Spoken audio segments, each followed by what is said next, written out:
So guys, we're here with Tim Stone. Tim. Hi. Thanks for coming on. Okay, yeah. All good. Yeah. So where are we? You're in my shed. Okay. My second home. It's all happening in here. So tell us, where did this all happen? Where did it get started? I was at work one day and the fella came in and he said, I've got a shaft here if you want. He gave me this shaft. After a bit of thought, I knocked up this lathe and started doing stuff on the lathe.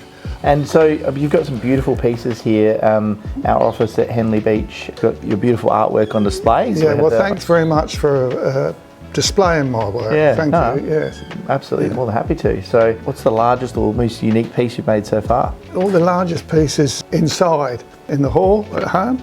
And it's really big. I don't think I could do it again. It was so big. It weighed quite a bit and it was difficult to get on the lathe. But at the time, it was just to try and do something really big. That's all. Yeah. There's lots of different timbers here. Tell us about what type of timbers that you use. Well, this is wood that people usually put on the fire. This is red gum. It's just laid about in every paddock all over Australia, and people just burn it. And you know, it's just a sin, really.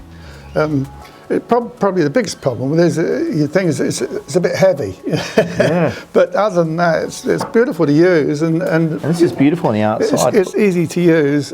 There's a silver wire. I make a pattern up, then I mark it on here and drill all holes and put the silver wire in the holes. So where does most of the timber come from? Up in the hills a fair bit. People's gardens. Fruit trees are really nice wood to use, and there's ash, elm. It's surprising people got trees growing in the back garden and they get a bit big and they want to get rid of them, and if they know I do turning, they give me a ring, do you want this? And if I think I can do something with it, I take it at the time and I might leave it for months and months before I do anything with it. But you can turn it straight away. Okay.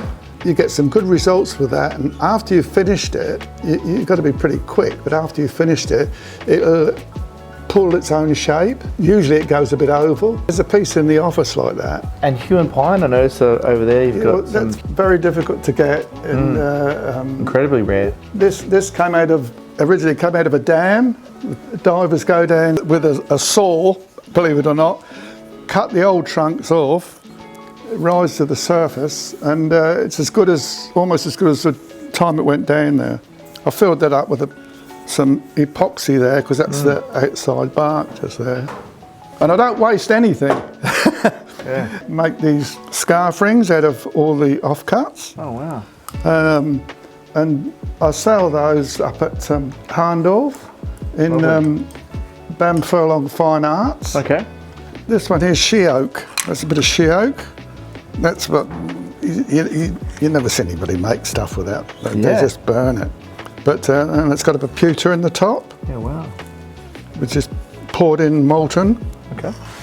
And then turned afterwards. There's another piece of she oak on the lathe over there. It doesn't look much on the lathe, but when you actually take it off, it's you can see all the grain on the back, which is really nice. Wow. And amazing. It's just got to be finished off a bit inside. So Tim, how long have you been doing this? 50 years, I suppose, roughly, yeah. And but since I retired, I've done quite a lot. I used to sell it in the jam factory, but now I sell it in Bam-Furlong, or they sell it for me in Bam-Furlong Fine Arts up in Harndorf. And one of my daughters is a much better salesperson than me, and she organises selling a lot. Yeah. How do those that are watching, how do they get in touch, or how do they go to Harndorf to purchase? Yes, you can go to Harndorf or give us a ring on my phone number here, and someone can pop past Henley Beach. Yes. Well, Tim, thank you very much for your time this morning, and well, love your work. It's beautiful. Yeah, thanks. Thanks for watching, guys.